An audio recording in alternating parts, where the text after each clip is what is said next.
All right, well, I guess we can get rolling. I think most of the people that are participating will have seen the initial slide. So I'm Josh Simmons here for the 6th Tribal Energy and Climate Exchange meeting. It is just me today. Angie is unable to join us, so I'm flying solo and kind of running the meeting.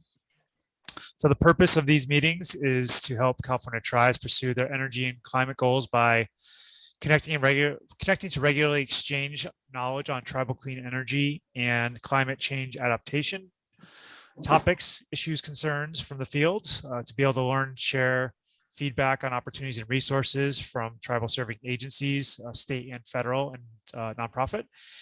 Encourage participation in the California Tribal Gap Analysis to inform future opportunities, and generally just ensure that we're all aware of the latest and greatest, and have opportunities to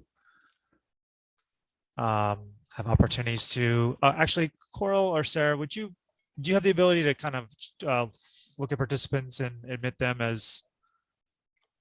Yeah, definitely. Okay, and then I'll do that, when I hand it over to you. That'd be helpful. Appreciate it. So for today's agenda, we'll do some please introduce yourself in the chat, and our speakers will introduce themselves. I'll introduce them before they begin their session, and share your webcam if you're comfortable.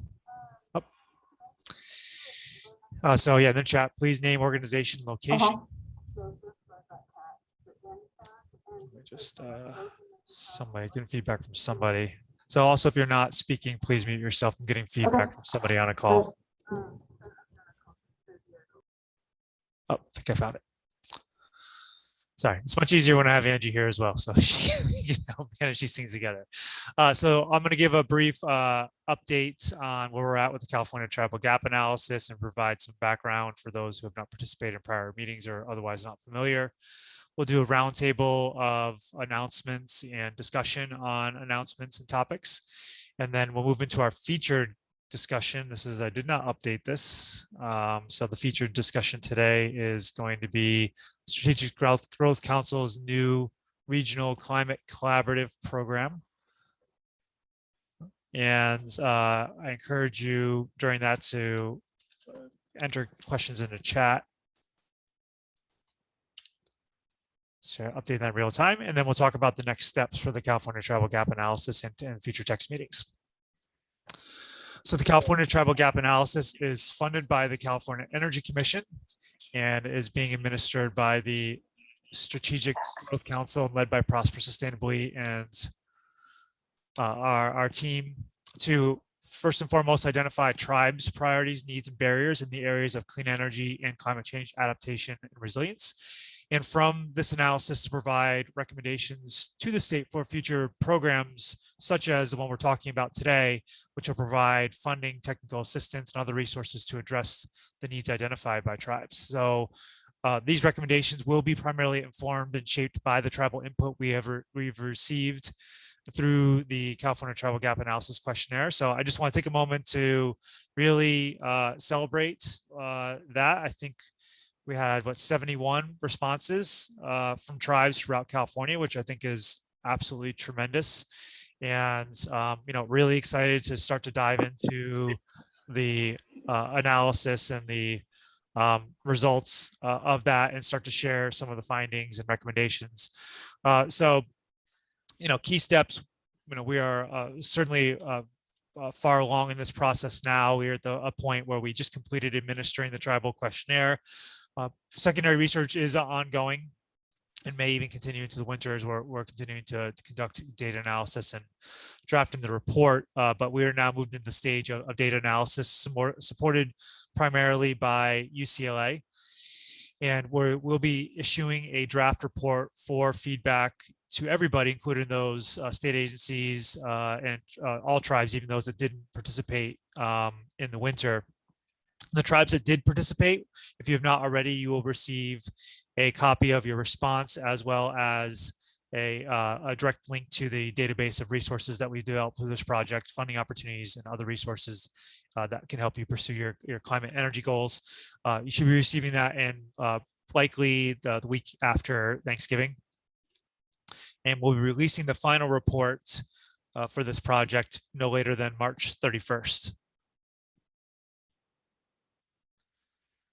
Okay, so this is an opportunity for us to have some roundtable discussion, share any relevant information or opportunities that fellow TECX participants may want to be aware of. I just will start and say I recently presented on working on the Rincon project, microgrids project, and supporting San Pasqual in there. It's presented at the DOE's Tribal Energy Program review, and I don't know if they record those and make the recordings available for it. It was virtual. It may still be going on today. In fact, it maybe why our numbers are down a little bit right now, because I think it's actually today, maybe even tomorrow. But they do at least have copies of those presentations online, which has a variety of clean energy projects. So I would encourage you to go and check those out. But I want to open it up to anybody to, either put in the chat box or to unmute yourself and share any clean energy or climate change opportunities that you may be aware of and want to make sure that tribes are aware of. Hey, Dan, how you doing? Okay. This is for the kids. Oh, good, yeah. So does anybody have any opportunities they'd like to share?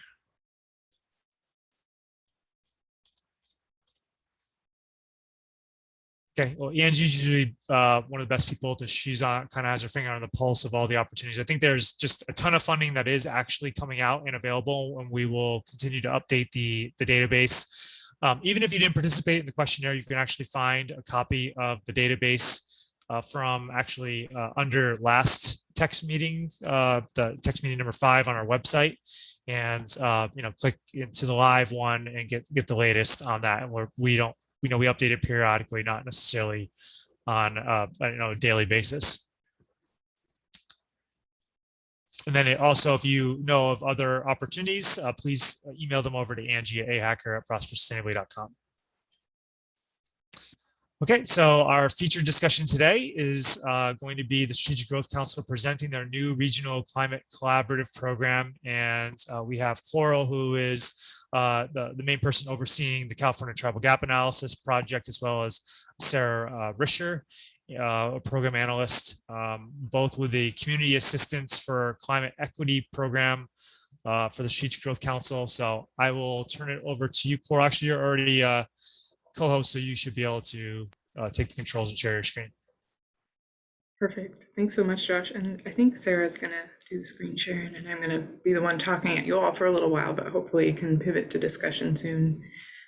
So good morning. I hope everyone's doing well this Thursday. My name is Coral Abbott, like Josh mentioned. I'm a senior program analyst at the California Strategic Growth Council. And I wear a couple hats. I've been working with Josh and Angie on the gap analysis for a little over a year now, and I'm also one of the grant managers for the Tribal Government Challenge Planning Grant Program, providing energy planning grants to tribes. And then a lot of the work I do at SGC is on our Community Assistance for Climate Equity team that does kind of capacity building work. And so Sarah and I are here today to talk to you all about a new program that we have, newly funded at least, called the Regional Climate Collaboratives Program. And so I'm gonna, before diving way into it, just turn it over to Sarah for a second to introduce herself as well, so you can hear from her. Hi, everyone. So excited to be here today. My name is Sarah Risher, Program Analyst, working with Coral on the Regional Climate Collaboratives Program. Awesome. So just to kind of get right out of the gate, the Regional Climate Collaboratives Program is a capacity building grant program to help under-resourced communities access funding for climate mitigation, adaptation, and resilience projects. We'll get into all the definitions we're using for all those terms in just a moment. But first want to give a quick overview of SGC and what we do. If we could go to the next slide, please. Great, so the Strategic Growth Council itself is a state department within the Governor's Office of Planning and Research. We were created back in 2008 with the purpose of supporting advancing the state's climate objectives through coordinating the climate work across a number of state agencies. So on the staff level, we do this work in a number of ways. We have collaborative policy initiatives and integrated policy and planning with other agencies and some of our partners across the state. And then we have our investment programs, and I know a couple of them came to talk to this group back in September, the Transformative Climate Communities Program and the Affordable Housing and Sustainable Communities Program, which fund things like housing, transportation, and other climate-focused community development projects in specific neighborhoods or communities. And then finally, we have capacity building and technical assistance, which is where Sarah and I's team focuses in and what we'll be talking about more today. Next slide, please. Sorry about my voice. If folks can't hear me, let me know and I'll speak up. It's a little froggy this morning. Like I mentioned, Sarah and I's team at SGC Community Assistance for Climate Equity is building this program, the Regional Climate Collaboratives program, off of our experience with technical assistance in capacity building over the last 5-6 years. So back in 2015, our team launched the California Climate Investments Technical Assistance Program, which provided funding for technical assistance to support applicants to individual grant programs to apply to or implement funding. And so while this was successful and clearly needed, we also saw that some communities didn't have the relationships, plans, and projects in place needed to even create applications for those programs. And so this recognition led to the creation of 2 capacity building pilot programs that we've administered, one for local government called Boost, and another for frontline community leaders called Partners Advancing Climate Equity, or PACE. And both of those programs aim to help build those different groups' capacity to address climate change in an equitable manner by focusing on what their capacity building needs are. And so as we go into development of the Regional Climate Collaboratives Capacity Building Grant Program, we're kind of building off of this experience and lessons learned from these efforts over the last several years. Next slide, please. So the Regional Climate Collaboratives Program, or RCC, that I'll start referring to it as, just because it's a little easier to say, was passed into law by Senate Bill 1072 back in 2018. And like I mentioned, we only just got funding for the program in this year's budget, so we're really happy that we're finally able to build out program guidelines and put a solicitation out. But prior to building out the full program, we want to make sure that we're first talking to and hearing from folks that this program would actually serve and support. And so appreciate the time to be here today to talk to you all about how you see the program best supporting your needs. So to get into what the program actually is, this grant will fund collaboratives of partners within a region to come together and conduct capacity building activities that will enhance their ability to drive climate action forward. And the way this will be done is by building the capacity to assist communities within a region to access statewide grant funding or other grant funding. So really a focus on bringing folks together, doing capacity building that's needed to be able to go after and implement funding in the long term that will help communities address their climate change related needs. And I should say there that when we're talking about climate change projects, are including mitigation, adaptation, and resilience under that kind of umbrella. Next slide, please. So the statute 1072 itself actually provides a definition for us of what capacity building is. And it states that it's the process of strengthening local coordination, leadership, knowledge, skills, expertise, and access to resources within communities, with the goal of helping to increase the ability of the community to go after and implement grant funding. And then again, more specifically, kind of focusing on climate, but knowing that climate intersects with so many different issues that we face that that definition can be relatively broad in terms of what funding is sought out to address it. Apologies, my cat is getting on the screen. So we also use the term under-resourced communities for this program a lot, and that is because, again, it is in statute, and the term under-resourced in statute includes communities that are in the top 25% of Cal EnviroScreen, or communities that are AB 1550 low-income communities, or communities with a median household income of less than 80% of the statewide average. So you'll notice that I mentioned or. It doesn't have to be all three of those categories. It can be any one of those. And so the map in blue on the left is a map that we came up with a couple years back, showing what the communities eligible under statute looked like back then. I will note that Cal EnviroScreen is going through an update right now, so this map is a little out of date and will need to be updated. And so this isn't totally accurate, but gives some sense, and also notes that there are quite a number of communities that are eligible under the program. As we go through this guidelines process, there are some questions that we need to answer, like if a geographic region is designated where a collaborative is going to be working in, what percentage of that or what area of that needs to be in this under-resourced community definition. So those are the kinds of things we'll be working through over the next several months. Next slide, please. Great, so statute also lists out the eligible applicants for this program. It's a pretty comprehensive list, starting with community-based organizations, nonprofits and foundations, small businesses, local government agencies, joint powers authorities, tribal governments, and then this catch-all of other organizations with a history of providing community-based outreach and technical assistance. So really trying to just understand who can kind of be brought into the fold to do this work and coordinate this work across the region.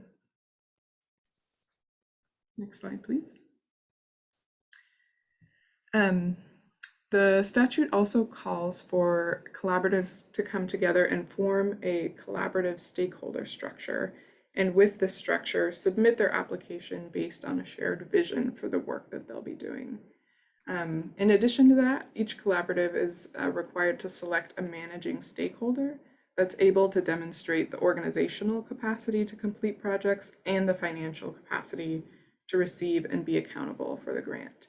So I think it's really important here that the statute doesn't use the word lead applicant, which kind of connotes the lead as the one making decisions. Really, the role of the managing stakeholder is more of a coordinator and someone or some entity that has the organizational and financial capacity to be doing the grant administration piece, but not necessarily making the decisions unilaterally.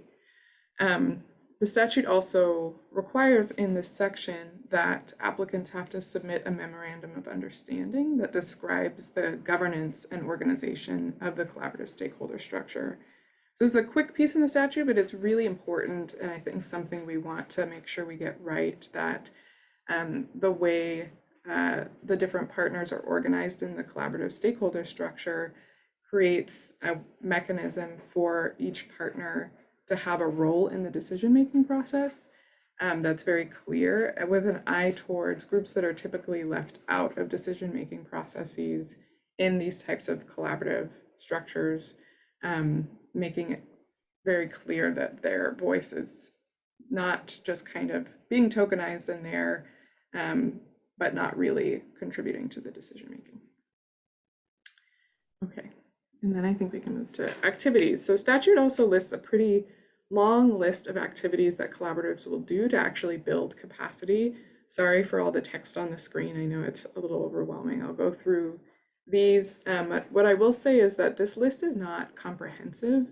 It specifically says not limited to these activities in the statute as well. And I think what we also want to talk to you all about and to others about in the next couple months is getting an understanding of maybe what the specifics of some of these activities can look like in terms of, getting a little more into the weeds of what the actual costs will be around those activities and what might be missing from this list that's needed to build capacity. So the first few items on this list are more about kind of doing outreach, bringing folks together, developing plans.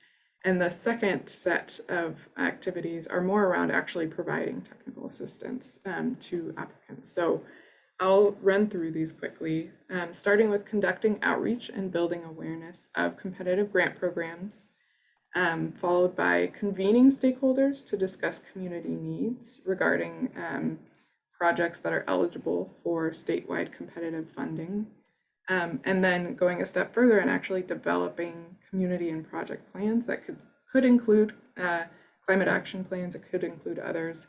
Knowing that a lot of funding sources are wanting to see how a project is implementing an existing plan, this could be useful there. Then supporting the development of partnerships between stakeholders and potential funding sources. And then pivoting more into the technical assistance part of things, having the collaborative actually provide policy, program, and technical advice to stakeholders to develop and align projects with existing funding sources. Then serving as an intermediary between stakeholders and technical assistance programs. So where a grant program has third-party technical assistance to do something like maybe calculate greenhouse gas emissions, but they don't have an understanding of the context of the community that they're providing those services to, the collaborative can kind of act as a go-between. They have an understanding of the program, they have an understanding of the community, and can bridge those conversations.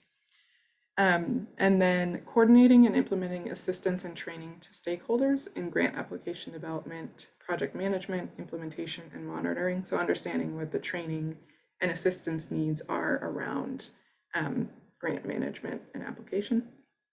And then finally, this one's a bit more specific than some of the others, is assisting in the development of local job training and anti-displacement programs and policies. So again, a long list. We can come back and revisit it if folks want to take another look or talk through additional activities that might be needed, but wanted to go through those in some detail. So I think the most frequent question we get asked about this program is how are you defining region? And it's a really good question. I think it's one that's been on the top of our minds over the last couple of years. And now that we're finally in a place to develop guidelines, is something that we're trying to understand and talk to stakeholders about that operate in different types of communities and in different areas of the state, to understand how we can design a program that lets folks define region in a way that makes sense for them to accomplish the goals of the program. So we do want to design a program that's flexible and supports collaboratives of various sizes and scales. At the same time, we envision collaboratives that are working with communities at some sort of place-based level to identify projects, but then are connected to and aligned with regional initiatives happening. I think something that's come up in some of our engagement so far is that, in rural areas of the state, it might be a huge geographic area you're talking about, but the actual populations of those areas are smaller than a relatively small city in the Bay Area, for example. So it's important to take those kinds of things into account when we're trying to set very clear geographic sizes when we're talking about region.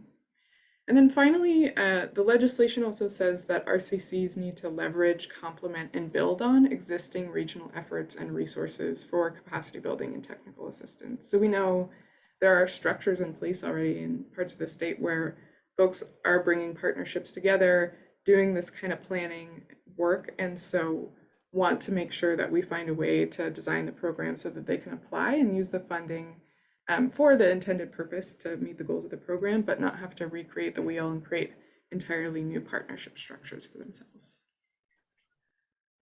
Next slide, please. So finally, getting into the actual funding that we have available, we received $20 million to implement the program. The first $10 million was actually in this year's budget, and the second $10 million we're going to be getting in next year's budget.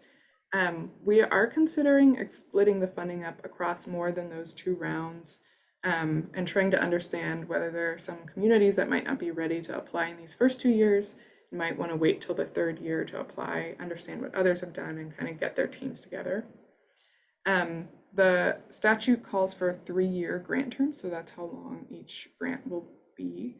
It also calls for advance payment, which is somewhat unique. Most state grants operate on a reimbursement basis, and so we're working with our other state agency partners to understand and build into our guidelines a process for advance pay to make sure that runs as smoothly as possible. I will say that we haven't gotten direction from the budget or in legislation on the size of grants, the actual amounts. So that is one piece that does need to be decided through this process as well. Next slide. And so finally, just to go over our process for this next few months in developing these guidelines, we're doing this listening now, going out and talking to folks, understanding priorities, and we'll be building out the guidelines with an internal work group of state agency folks from now through end of January, maybe early February. Then we'll be putting out that first draft for public comment, holding a series of workshops, talking to folks and understanding what they like, what they don't like about the guidelines, spending February and March updating the draft and incorporating public comments, and then go and present the proposed final guidelines to our council for adoption in April. So that is tentative, assuming everything goes well in this next 6 months. Next slide, please. And then finally, I just wanted to plug that in addition to this conversation today, we're holding some listening sessions, and there's one in particular on the 30th of this month that is going to be focused on hearing from tribal communities, folks working for tribal governments or tribal serving organizations. And that is in combination with the Vulnerable Communities platform, which is another effort out of our agency. There's dedicated time for us to speak about each effort, though. So if you want to come back and revisit some of what we talked about today, or if others at your organization or tribe want to attend, we would really welcome that and can include registration information for you all. So I will stop there. We have a number of questions that we can ask you all, but wanted to first stop and see if folks had questions, and then also happy to let the conversation be flexible and talk about what folks are interested in speaking about. Yeah, thank you so much, Coral. I'm not seeing any in the chat as of right now, but I welcome anybody to raise their hand. I actually have a lot of questions, but I want to give others a chance first to ask some. So anybody from the audience, and feel free to, I'll look to see if you're raising your hand, or if you, right now, just feel free to unmute yourself. We have Terry. Hi, thanks, Josh and Coral. My question is actually it's just about the listening session. Have you sent out invites for those listening sessions on the 30th?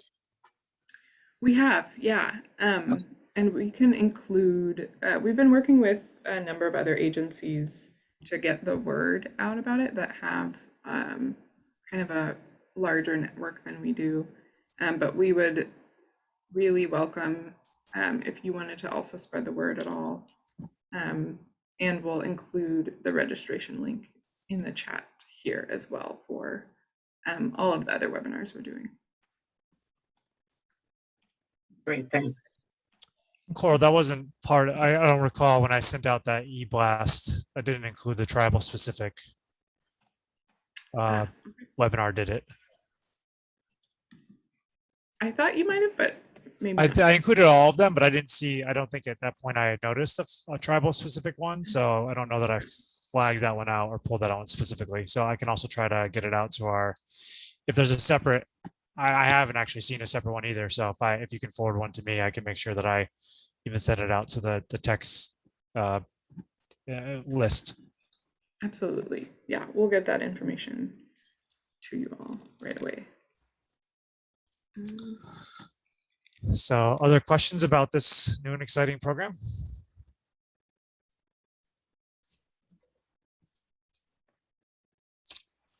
So feel free to raise your hand. I'm going to ask a few questions that came up to me along the way. So it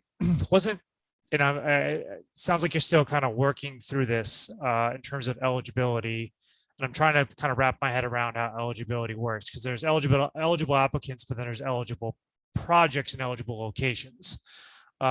So my understanding, based on what you said, is eligible applicants must submit eligible project activities, which must serve Cal EnviroScreen designated under-resourced communities. Is that accurate?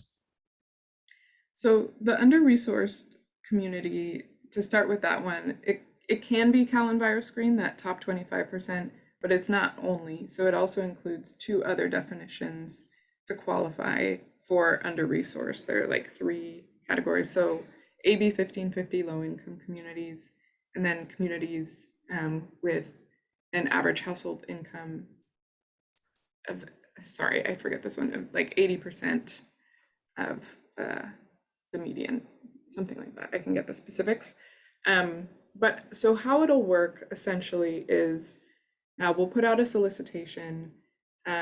Folks within a designated region that they'll kind of decide for themselves, and we'll provide additional guidance moving forward on like how flexible the definition of region is, so folks know whether they qualify there. We'll come together, kind of form a collaborative structure. And so we're anticipating that this collaborative will include folks from community-based organizations, from tribes, from local government, small businesses, nonprofits, foundations, whoever in a region is focused on addressing climate. And I think that we are open to that being really broad, and it doesn't have to be just like a nonprofit that focuses on typical climate issues. They all come together, put together a vision in an application, talking about what capacity building activities they would conduct under the grant, and then submit that as their application. And so there's still work we need to do to understand the specific eligibility for a region. Like I mentioned, not every part of the state falls into the definition of under-resourced community. So if a group wanted to come together in a region that included both areas that counted as an under-resourced community and didn't, I think we, through this guidelines process, are going to propose something saying like this percentage of a region that you designate has to count as an under-resourced community using this definition. Does that make sense? Or is that convoluted? That makes sense. And obviously, when you get clear on what percentage that needs to be. So I haven't, I'm not involved in kind of the Cal Enviro screen changes that are occurring. I know there's some discussion with respect to eligibility of tribes and tribal trust lands. That's I've heard is maybe going the direction that is just going to kind of blanket across the board, designate tribal trust lands as kind of, establish eligibility. Is that, do you know if that's the case, or whether or not there will, there's any way this program would seek to do that? So we don't have say over like what Cal Enviro Screen's final, designation will be. I've also heard that, but we don't, on a staff level, have input into that process any more than anyone else. Yeah, I have heard that is the direction it might go in, but Lori. That's the proposal. That's the current proposal by Cal EPA. It won't be finalized though till December is what I understand.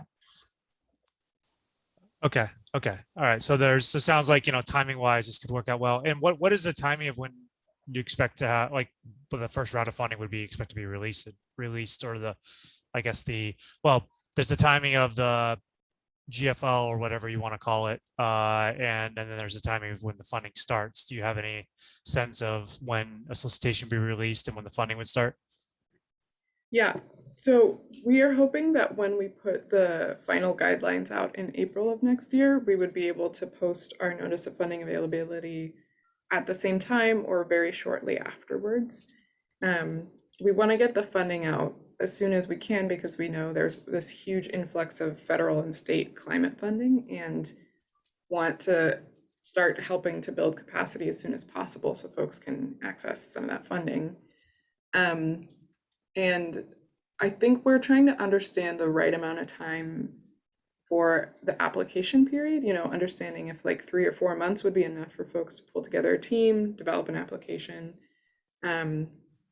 So if that was the case, then we would aim to make our first awards in August of next year, and then would have to go through the process of like developing the contract and agreement with each grantee. And the timing for that is not always clear. What I will say that is good about this program is that It is a capacity building grant program, meaning there's no physical infrastructure being built. And I think that we're hopeful, but I'm not going to say like it will happen. That might simplify the contract agreement process of getting under contract. Okay, so I do have more questions, but I again pause for a moment. Look for hands raised, or anybody can enter some in the chat, or feel free to speak up. So Tanya did ask, can you post links to register for the other webinars in the chats? Yes. And then, and Tanya, this is being recorded, so recording will be posted on our website as well, so you can go back and view that. But yeah, those were not posted earlier. We will absolutely do that. Um, Sarah, Go ahead. Sorry. I just wanted to make sure Sarah was taking a look there, but I saw her thumbs up. Okay, great. So you talked about, kind of regional collaboratives, being a broad range of stakeholders. I guess, could there be a regional collaborative that, focuses primarily on benefiting tribes? I mean, certainly with a variety of partners, but, there's 109 federally recognized tribes, 170 or so total tribes across the state. And so, there could be a lot of work and emphasis just on tribal communities. Yeah, I think the answer there is yes. We are trying to build a program out to be flexible enough that communities can represent their own needs to us, kind of make the case for the, capacity barriers they face, the underinvestment that has occurred historically. I think there's absolutely a case to be made there for collaborative coming together that is primarily benefiting tribes. I think that we want to see how the capacity building will lead to kind of outcomes for communities, and that is kind of the bottom line of what we're looking for. Got it. I think just this is more, I guess, of a recommendation in terms of, you said you're kind of considering funding cycles and funding kind of ceilings and amount of awards. I mean, I think you want to be flexible enough where you can, have smaller buckets of money available, but also I think you're probably going to get likely, the administrative burden will be less, and you could have like larger regional collaboratives are probably going to be able to have a greater impact through economies of scale as well. So I just say consider having lower ones, but also consider having fairly high ones as well, because even just thinking through a collaborative of serving many tribes throughout a region, that could be a lot of communities that we could do a lot with. Yeah, I think that's a great point, that as we develop our minimum and maximum requests that might come in, if we're also going to be allowing for large flexibility in the scale folks are working at, it makes sense to have flexibility in the funding amount going towards that work. And I don't know, you always have to establish the guidelines as well. It's like, you could say, I don't know that you have to if you don't have to predetermine whether or not there's going to be 2 or 4, it might be that you have like a bucket of funding for round 1, within not really defining how many future rounds there will be, but knowing that there's that full amount. And then if you get like an incredible amount of outstanding projects, being able to, tap into dollars that are going to be available for future rounds. You kind of want, it's like, if you can have it, you'd like to have the flexibility to allow the quality of the projects proposed kind of drive where the funding goes and when it's issued, as opposed to, if you just have rigid amounts, and you might possibly get, you might fund lower quality projects just because you have to.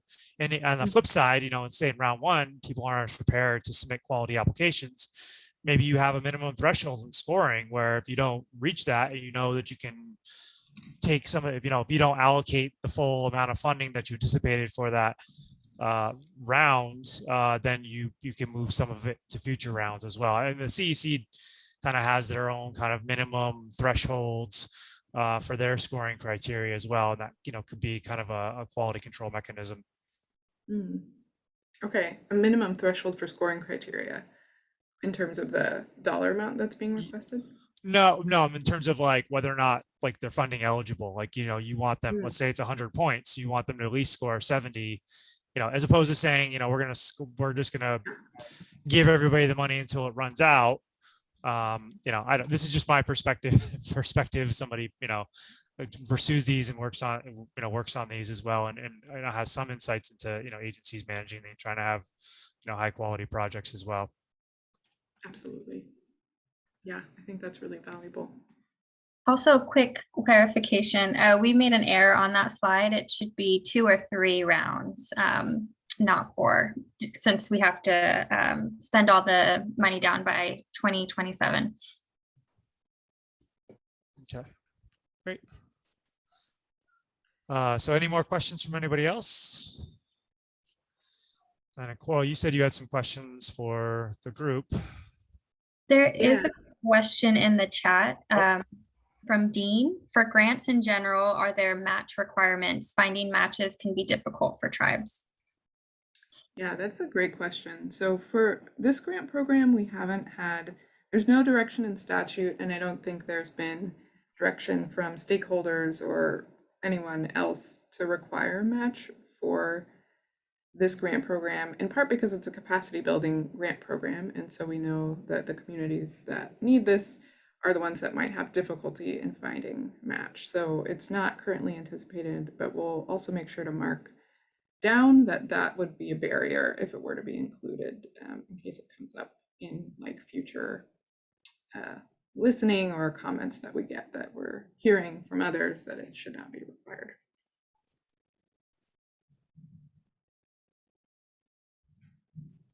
I don't, this usually comes up and it's not usually me raising it, but in terms of tribal sovereignty, waivers of sovereign immunity, is it, anticipated that it'd be similar to what was used for the challenge grant? And, I guess in this case, it won't just be tribes. So the tribes could be beneficiaries of the grant, not actually be the applicant, and maybe not have to be subject to a waiver. But are there any thoughts around how that is going to be approached? Yeah, so it's not, I think our understanding from our legal counsel is that the waivers would be required if a tribe was the lead applicant or the managing stakeholder. But if a tribe wasn't the managing stakeholder, that's who we would have our contract agreement with. So whoever is the one kind of doing the coordination work of the entire collaborative, what agreements that partner has with any of the other partners on the grant is not up to us. But we are talking to other agencies to kind of get an understanding of their process and policy around requiring waivers. But at this point, think that that would be what our legal counsel would require.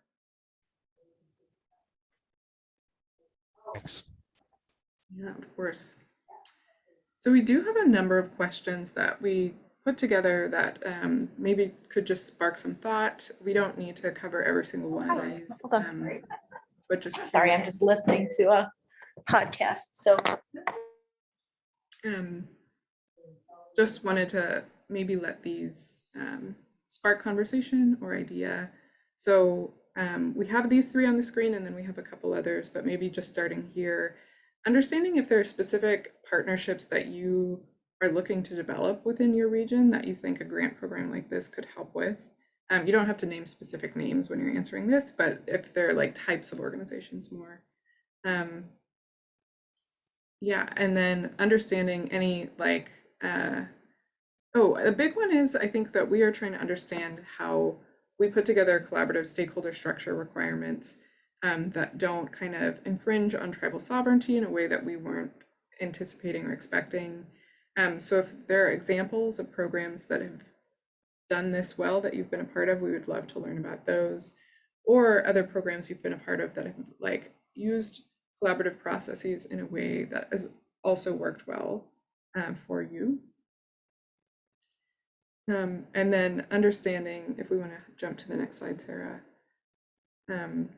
any priority activities that you would see this grant funding to help build your tribe's capacity or the capacity of others that you work with in partnership. And then also curious if folks have ideas about the appropriate size of a region to accomplish this work. Knowing this is the first time you might have heard about this program, doesn't need to be like deeply thought out, but just some questions to spark thought here.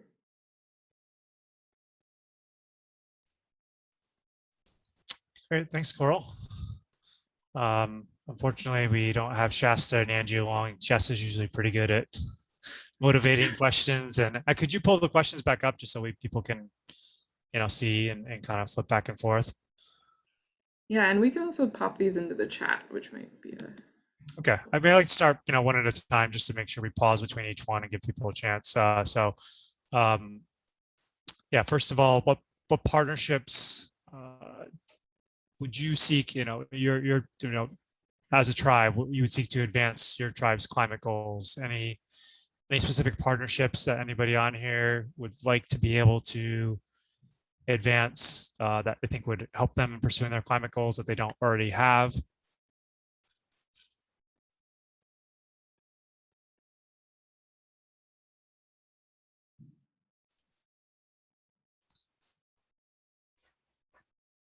So any, I guess, I mean, to kind of along the same lines, examples of programs or partners that you tribes have worked successfully with, I mean, I think there's various intertribal groups that I've seen. I'm more familiar with Southern California.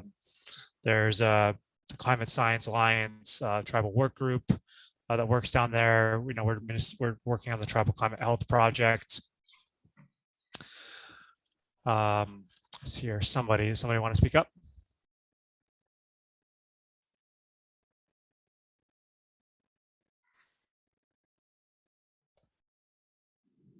Okay. And so, in terms of collaborative stakeholder structure requirements, okay, so we have Tom just entered the chat. Scotts Valley would seek to encourage a county-wide RCC. So Tom, you would seek to, throughout the county of all the various county stakeholders, including the county itself and other governments and the businesses and universities and those that are within your county?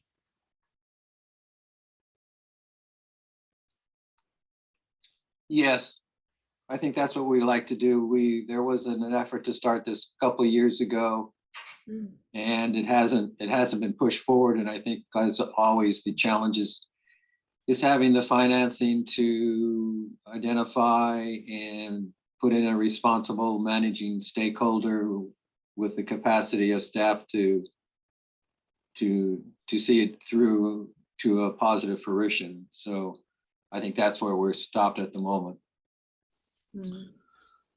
So is there concern there around finding an appropriate kind of partner to be the managing stakeholder? Or is it just that there's not the funding for them to kind of carry out the work?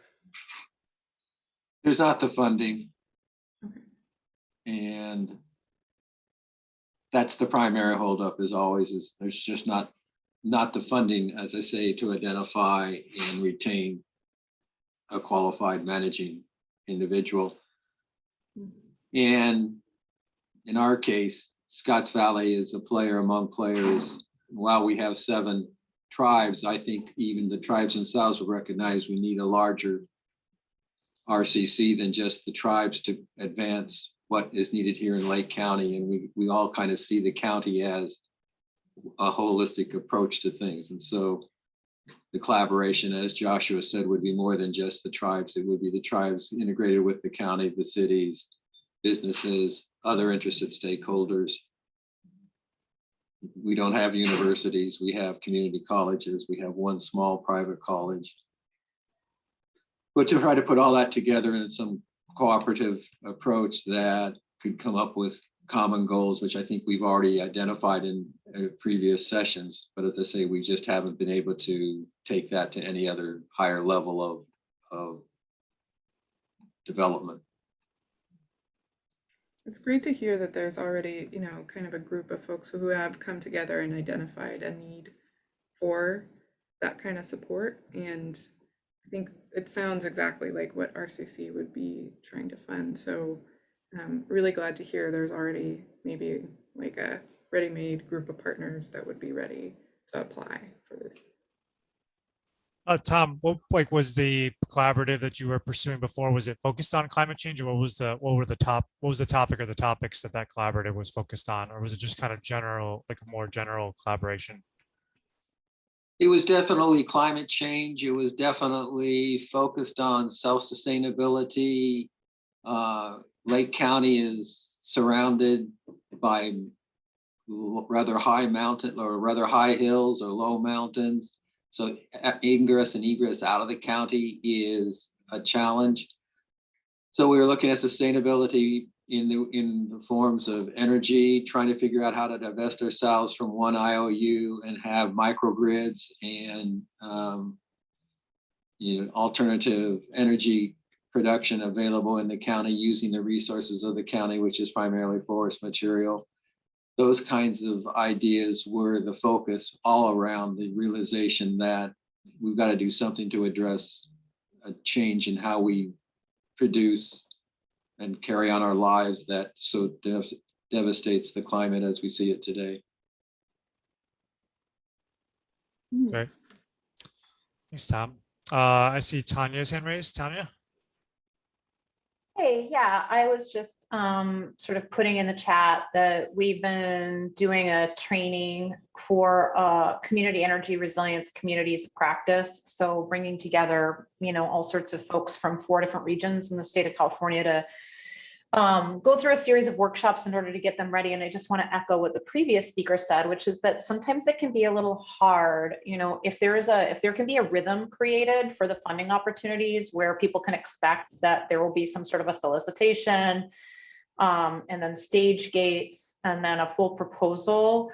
I think that that's always very helpful because so many of these communities are so thinly resourced that it becomes this very reactive thing. Like it's easy to get people to show up continuously if there's like money right there, but usually the period between which a solicitation for funding capacity building is issued and the time it takes to get everybody in a memorandum of understanding, figure out who the project lead is or the collaborative lead is, like you said, find that managing staff capacity and then apply prior to receiving the funding. It can be kind of a scramble. And this group has done such an amazing job of sort of really tackling it from a strategic perspective. But I just wanted to put out there into the listening session, thinking about how to sort of do what you're doing right now, get the information out there, solicit feedback, create some kind of rhythmic schedule and tell everybody what you're going to be doing, and maybe put a couple different stage gates, like a concept paper out there first in order for collaboratives to have ways to increase their preparation and organize themselves, because given the lack of capacity, it's just difficult sometimes to get a bunch of different people all together for the meetings and moving forward. People miss 2 or 3 and then you have to go back to the beginning to get them caught up because their participation is really important, et cetera. So anyway, I think this is awesome, though. I do want to say this opportunity seems awesome. Thank you so much for sharing about that initiative and also for your feedback on the kind of application timeline. We've heard from a number of folks that it would be good to have like a concept phase where there's, a really pretty small lift in terms of sending something in and then opportunity to move forward depending on how that goes. So very noted. We'll put that in our notes, and I think we're moving in that direction possibly. Coral, I think, one of the earlier slides showed the CCI technical assistance meant to level the playing field for applicants that lack the capacity to successfully access these funds. So is there an anticipation that there will be some sort of support? If this program is about serving the neediest communities tend to be the ones who have most difficulty obtaining the funding they need because they don't have the capacity to pursue it. So I guess what assistance will any assistance be available, and if so, what types of assistance will be available for communities to pursue these funds? And then, what will be the kind of the limitations on those opportunities? Yeah, so we don't currently have a plan to have technical assistance available to apply to this program. What we are doing is trying to put together a kind of toolkit for folks to apply with resources and examples of what some of this might look like and best practices. And then also committing to ourselves to make the application process less burdensome than our applications at SGC typically are. Just to be very frank, they're extremely difficult and take a ton of time and coordination. And so making the application like straightforward enough that there isn't a need for as hands-on technical assistance. If that answers your question.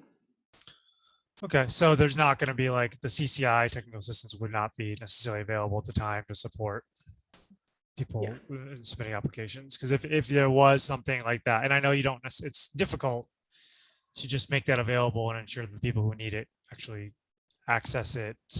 But it could be too, if there was a way to have some support for it. It could be if there is a concept application that it actually was maybe following that. So it's not like the whole universe of potential applicants isn't eligible for that assistance. Like, you have a concept application that maybe has kind of a minimum threshold of then establishing eligibility moving forward, and those that submitted and established that eligibility could seek to utilize some support and kind of pulling together. It's just, it's just a matter of quality. It's like, the communities with more resources have access to those, to people and staff and resources to be able to put together the applications that are going to be more successful. That's a great point. We'll take note of that and take it back to others on staff to kind of bring that point up, because I think it's a good point that even among those who need to build capacity, that is, folks are still at different levels of how much capacity needs to be built. So, and you could have it also be a need-based thing too. So, there could be not just like everybody's automatically eligible for the technical assistance. It's like they need to somehow demonstrate or provide some justification for the need for why they otherwise can't obtain the assistance, the support they need. yeah, absolutely. I like that. So I know we only have 2 minutes left in the meeting. Josh, I want to make sure I'm not taking up all of your time, and if there were other things you wanted to cover before closing. Yeah, I'll just take the last 2 minutes. Any last questions? Oh, let me make sure to include our emails in the chat here so you can get into contact with us if you're interested in talking more. And I'm going to share my screen and go to the last slide. All right, here we go.